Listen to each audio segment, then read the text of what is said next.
Are you guys interested in where good golf lives? Well, today we're going to sit down with Peter Ranford from Fine Tuned Components. Specializes in making custom putters, and now he's introducing custom wedges. We're going to sit down and figure out, are we aiming our putter correctly? If we don't, how does it influence our stroke? And how can we look at wedges with modular sole designs that can be interchangeable? Stay tuned, guys.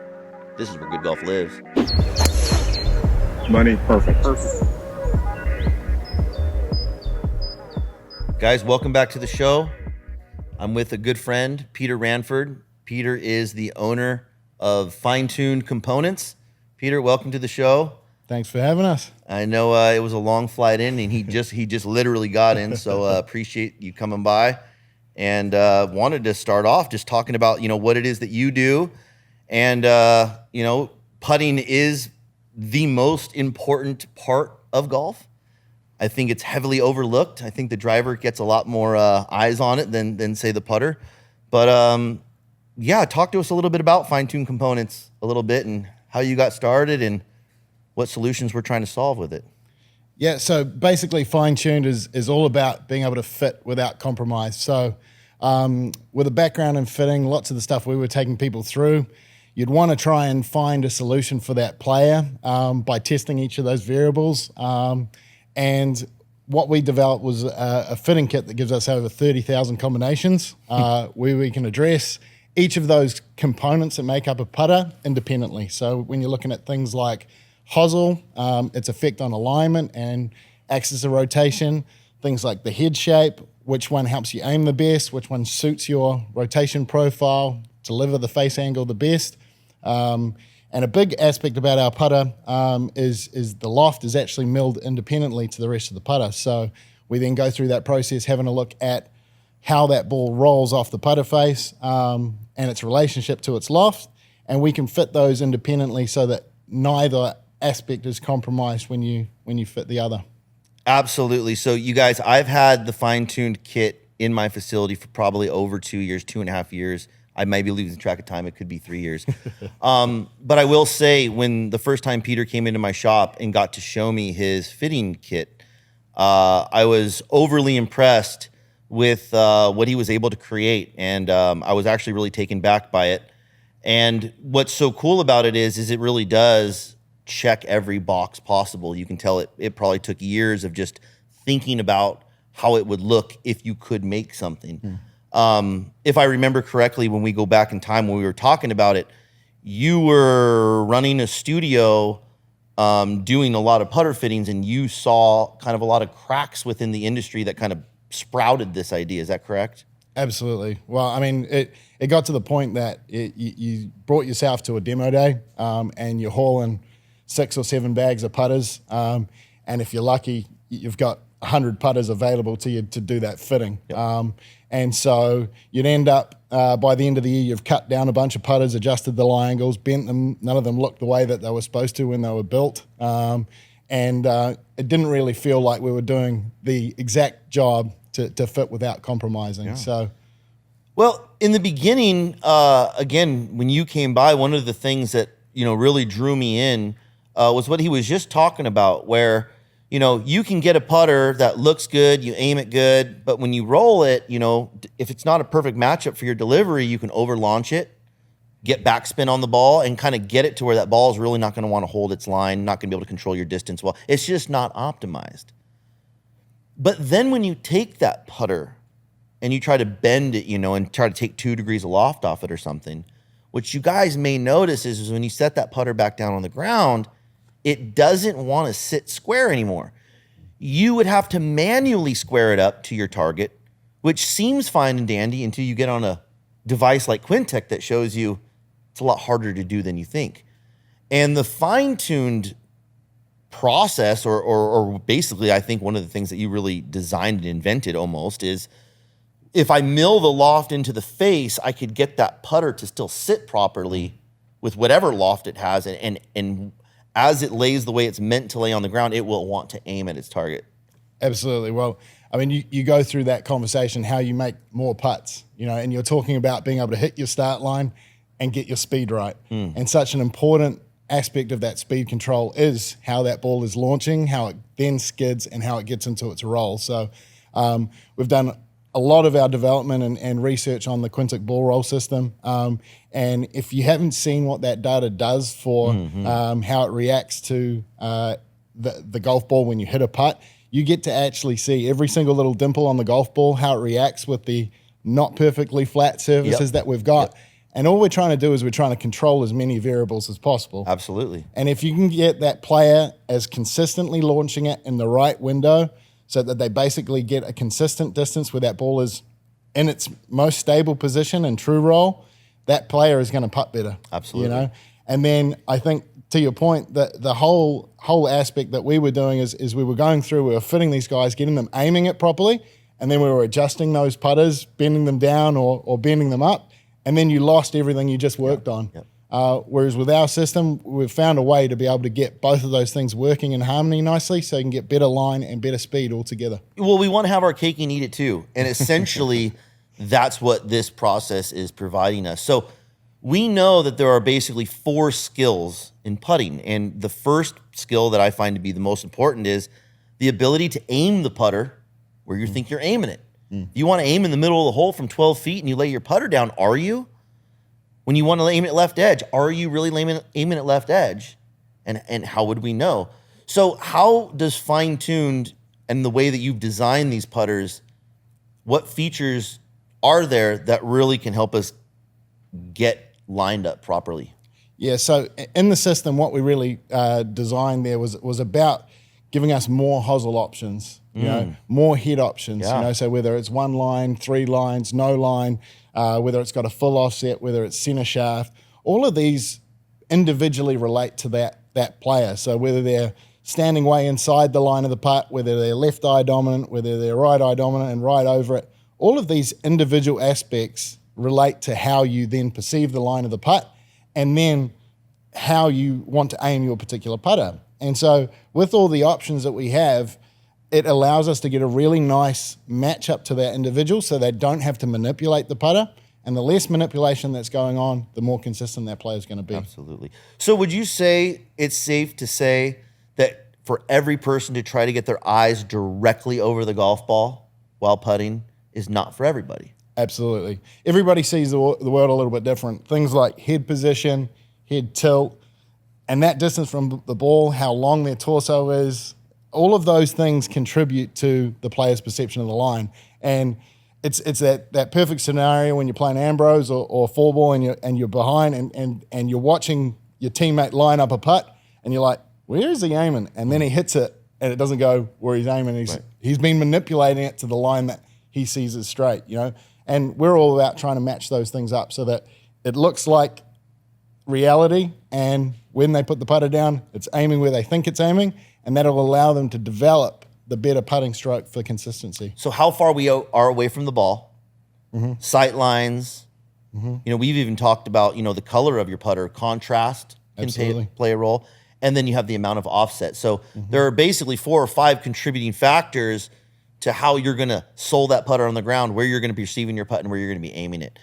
But the Hosels also do something different. They do allow us to potentially aim the putter where we need it to be aimed, but they also kind of control where we might be at impact. Can you go into a little bit of depth about how the Hosel kind of relates to impact a little bit for us? Absolutely. So, I mean, I think this is an interesting subject to talk about because every player from their different position, whether they're more upright, whether they're more over the golf ball, where their hands sit respective to their shoulders, where that shaft plane sits, all of those factors contribute to the way that putter wants to swing in space, okay?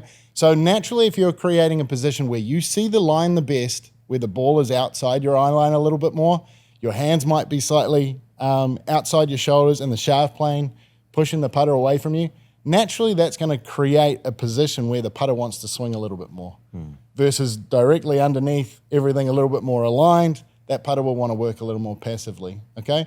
And so what we need to look at is the forces that are required for that player to basically square that putter up, okay? Some players will need a little bit of help to basically hold the toe back through impact. Otherwise, they're going to pull it, all right? And vice versa, other players will really struggle to square the face up. They want as little resistance as possible. So the Hosel's axis and where it sits in relation to the center of mass on the putter, all of that basically pairs up to how that player needs to deliver it back to match up with their alignment tendency. Absolutely. So again, how the hosel affects us can affect our setup, it can affect our delivery, and it can affect our face rotation. So again, it's probably safe to say that, you know, in the craze of, you know, zero torque putters right now, probably great for some people, maybe a majority of people, but not everybody. Every single stroke type is going to require something just a little different. So you guys, I know we're all looking for, you know, simple fixes, but it's not always packaged up like that. And that's what I think is really cool about the process that you've created is we're really testing all options. And if you guys are able to test all options, you're going to be able to see obviously what's best for you. So what's kind of next on the forefront as far as putters go? I know you always seem to be ahead of the curve. What do you got brewing up right now?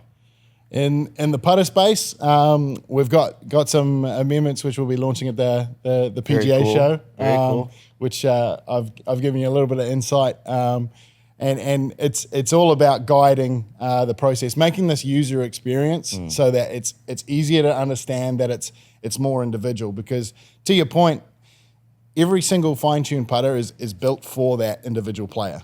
It's about going through all those attributes that you have individually, and we build that putter for you. So the hosel is picked for you. The head is picked, what line configurations, whether it's two-tone, offset, whether it's a white line, what head weight, all of these little variables that go into that, it's all made for you.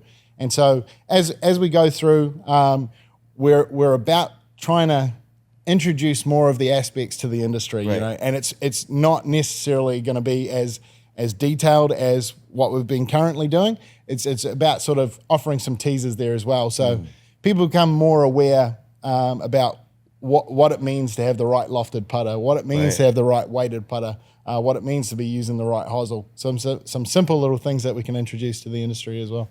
Now, you mentioned a little bit about head weight, and that's something I might have just brushed over, but your guys' putters have internal weighting, and we can maneuver it quite a bit. I think it was 320 grams all the way up to what? Are we going north of 420? Yeah, right? 420, yeah, exactly.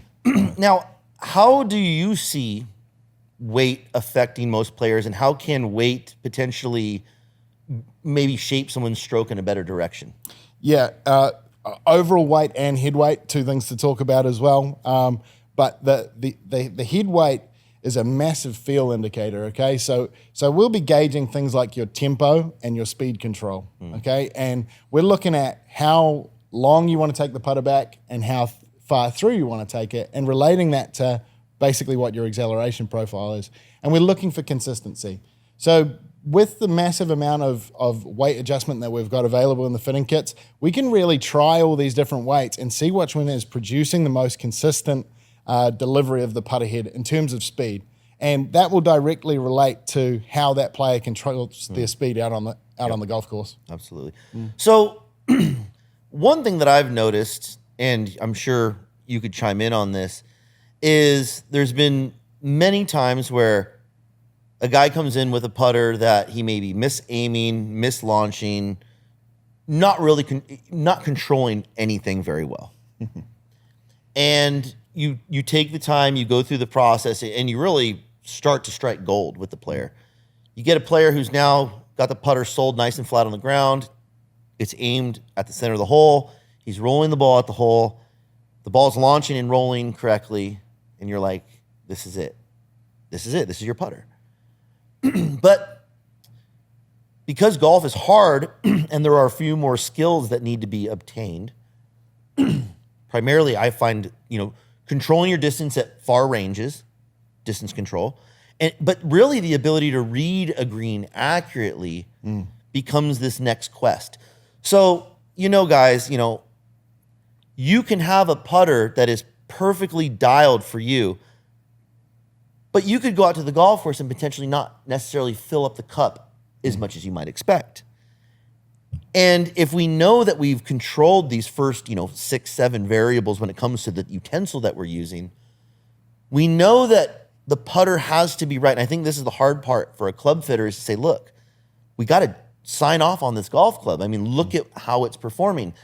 if we're not making putts, we have to figure out there are a couple other leading factors. So what I've really noticed mostly about club fitting is how much of a coaching influence has to be had as well. You can't just fit a guy on a hallway style green and get these certain numbers that are correct, which you do need. You have to have them. But there is some sort of coaching element that if you could show them how to read a green correctly and maybe give them some good distance control drills, because that's all it really amounts to at that point. If you've done all that other stuff correctly, how well do you read a green and how well can you judge your distance? So not only do you guys need to get a putter that fits you, but taking time to work on specific drills. But I find green reading to be a huge thing. I mean, I know you've dabbled with just about everything. You've seen those greens that kind of move and they got the overhead Quintic thing. Are you guys housing that in-house or? Yeah, absolutely. we use that for development of our mill patterns and stuff like that as well. So having a look at what depth of groove or placement of groove and how that affects on off-center hits. All of that stuff we can track using that OHT camera. But I think that's one of the really interesting things that I discovered with that camera is the good putters and the players that are putting well, they find speed really early, all right? And then what they've got from that is they know how far the ball is going, so they've just got to pick a starting line. Whereas if you're constantly trying to find where that starting line needs to be because your speed control is inconsistent, then you've got two moving pieces, all right? And it's that much more difficult to sort of develop your putting stroke and go from there. So I think green reading, 100%, it plays a massive part on sort of believing that the ball's going to go on the same line. But on the other side of that, being able to understand that that player can hit it on the line that they think is right.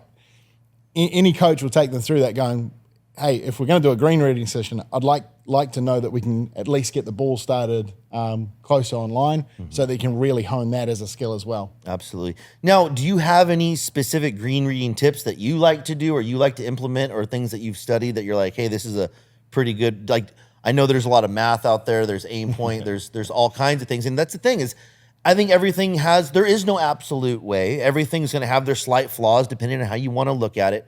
But I think trying to learn different ways to read a green is just bringing more people to the deliberation table.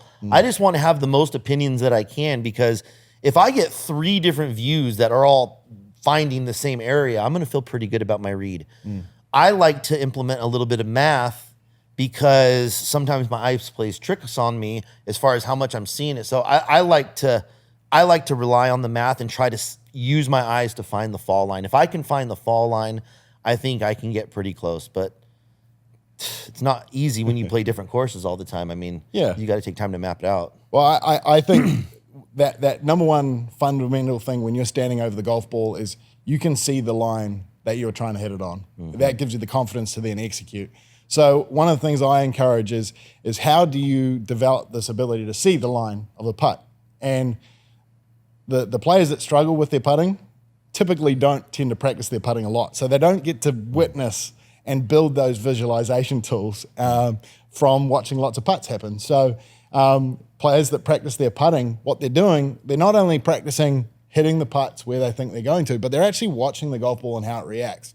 So I think really a drill that we do in our outdoor fittings is we'll do like a clock drill where we just work around the hole, right? And we're going, hey, and what I'm doing in that assessment is I'm also asking the player, tell me where you see this putt, okay? I'm seeing this one half a cup left, and they're aiming 3 cups left, all right? So you're starting to get a good feeling on what they're seeing, and if they're under reading, do they then overhit it to try and get it to hit that line? So you can pick up on a couple of the skills at the same time going, all right, I know where our next lesson is. Once we get you aiming this exactly where you are, we're coming out here, and you might implement some maths or some aim point or anything like that. But the key is getting them confident and comfortable over the golf ball. Absolutely. And then the good thing is if you're out there and you are executing the putts the way that you read it and you missed the putt, you can actually take some confidence in that, knowing that, hey, I hit the putt exactly where I did, I just misread it.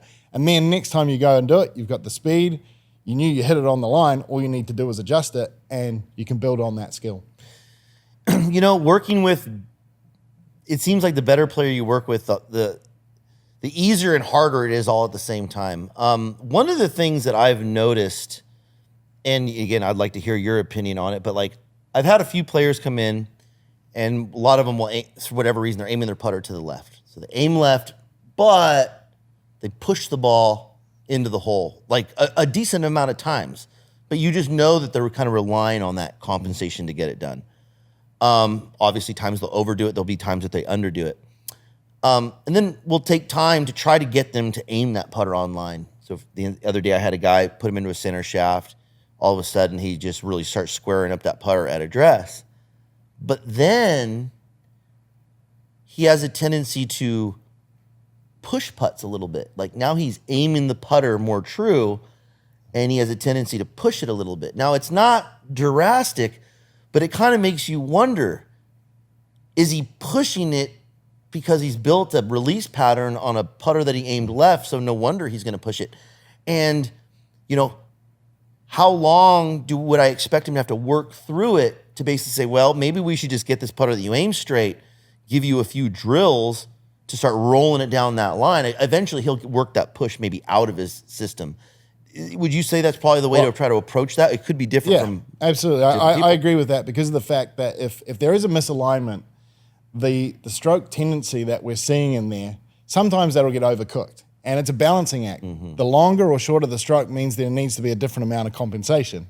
All right, so it's really hard to practice that same kick 10,000 times. Absolutely. So he's got 10,000 different kicks trying to get that putter face square.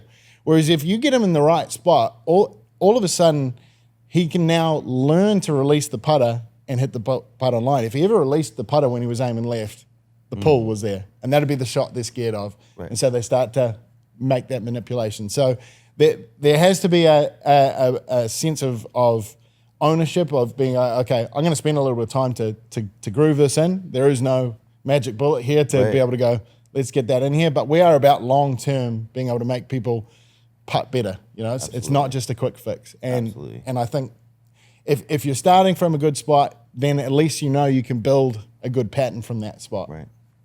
So these fine-tuned putters, they're modular designs. So you have a faceplate, you have the hosel, you have the back plate, you have the internal weights. And when you really kind of take a look at it, or at least when I did, the first thing I was like, man, this is like the future of golf club design. And I started to think about irons and drivers and wedges. And you were already 2 steps ahead of me because you had already been developing wedges, and you've already kind of launched last year, I believe, was the beginning of your launch. And that's why we're fine-tuned components and not fine-tuned putters anymore, is because now you've introduced not only wedges, but wedges that have interchangeable soles, which is like super cool. So how are things going with that? What are some things that you've been able to see or extrapolate as far as performance goes? Because you've got internal weighting, you got all kinds of stuff going on with that. Yeah, so I mean, similar sort of story there. I felt when we were building golf clubs. You take the example of an over-length golf club, and you get a guy who's 6'3". He's definitely playing over length. That guy always have to have a massively heavy swing weight unless you're counterbalancing and stuff like that. So the thought of being able to remove weight and add weight depending on the build was certainly part of the concept going in there. The other concept of it was working with touring pros who start to develop their own preference for a particular grind. So, hey, I want a little heel relief here, or add a little bit more to the ribbon here. We would go and we'd get the new set of wedges, we'd grind them, check them off. How's that look? Looks pretty good. Reweigh it, try and compensate by adding some lead tape on there. Great. 3 months down the track, you got to try and do it again, exactly the same. So your eyeballing this thing looks the same. Grinding wheel might have wore down a little bit. The ability to make that completely repeatable was pretty difficult. So we wanted to combine the consistency of milling that we do. So our entire, the back flange, which has the grind, it has the center of gravity, and it has the weighting of the head, is all CNC'd. So we're within 0.02 of a gram every single time of those plants. They're going to be very, very consistent. And what it gives us the ability to then do choose the width of sole, the shape of sole, the angle of sole, and pair that up with the head to create that spec for that particular player. Absolutely. Very, very cool stuff. I've been messing around with them quite a bit. The cool part is you have, again, a variable that's not changing, that the face that you're using when you're striking it, it's the same. You're just putting the back piece on. Now, one of the things I thought was cool is you took it a step further and you created different CGs where we could play the CG really, really low on the head. We could move that CG kind of up on the head, all about with that faceplate. And then you've added to where we've actually got internal weights. Now, what kind of data have you been able to like kind of extrapolate off of these CG placements and having internal weighting? Are you seeing pretty significant window changes as far as flight goes with different players? Yeah, for us, it's been more about the pairing for the individual as well, because in any robot testing and stuff like that, we know humans don't react in that fashion. Can we control ball flight a little bit? Absolutely. If you look at how you hit something on the third groove versus the sixth groove versus the leading edge, that's in essence what you're doing by moving center of gravity around.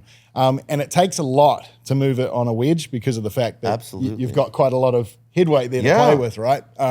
So you've got this balancing act of the design of that flange that goes on there, where the higher CG ones are quite a lot taller. That allows for a little bit of safety net if the players do catch them a little bit higher to still get a nice window for those launch angles, and vice versa with the lower ones. If they tend to catch those strikes a little bit thin, it does just band-aid the bad shot a little bit, making them more forgiving. Absolutely. So as you've been investigating with different sole designs, and obviously your system that you've created with your wedges, you've probably tampered around with many different shafts, may even be working on your own, who knows. Would you put in the list of order of what's maneuvering our ball the most, would you lean on the side of sole design, or are you going to lean on the side of a shaft, or are you going to say it's definitely how those two are paired together? For wedges? For wedges.